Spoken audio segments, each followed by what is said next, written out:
ప్రతి రెవెన్యూ గ్రామానికి must and should MRO స్థాయి అధికారులు వారి టీము ఎక్కడ చిన్న డిస్టర్బెన్స్ లేకుండా అప్లికేషన్స్ తో పాటు మీరే వెళ్ళాలి. ఈయనరా మంత్రి పొంగులేటి సార్ ఏమంటుండో ఇంకా మస్తుగానే అన్నాడు మొత్తం ముచ్చటి నుండి. ఆ ధరణితో గతంలో ఏవైతే ఇబ్బందులు కష్టాలు పడ్డారో పూర్తి నమ్మకం విశ్వాసం ఈ ప్రభుత్వం మీద రాష్ట్ర ప్రజలకు ఉందో దాన్ని ఈ చట్టం ద్వారా అది డెలివర్ చేసే దాంట్లో పైలట్ గా 2 సార్లు కూడా ఎందుకు చేశామంటే చిన్న పొరపాటు కూడా జరగొద్దని కేబినెట్ అంతా పరిపరి విధాలు ఆలోచించి తీసుకున్న నిర్ణయం.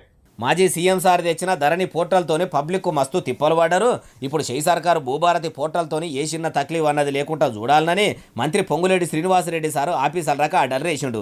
అయ్యా మంత్రి గారు, అప్పట్లో కేసీఆర్ సార్ కూడా ఇట్లనే ధరణితోనే దరిద్రం పోతుంది, వాళ్లకు తిప్పలు లేకుండా చేస్తున్నామని అన్నదాతలను ఆగం చేసే పనులు చేసిండు. చాలా మంది పబ్లిక్ చెప్పులు అరిగేటట్టు ఎంఆర్ఓ ఆఫీసుల చుట్టూ తిరిగినా కానీ భూములు వాళ్ళ పేర్ల మీద ఎక్కుతలేవు. ఇప్పుడు మీ మలి సర్కారు మళ్ళీ ఎగురం చేసి భూభారతి పోర్టల్ పట్టుకొచ్చింది. మరి అది భూబాధితుల బాధలు ఆపేదందుకే ఉన్నదా, లేకుంటే పెద్దోళ్లకు మంచి చేస్తూ ఉన్నదో తెలియదా?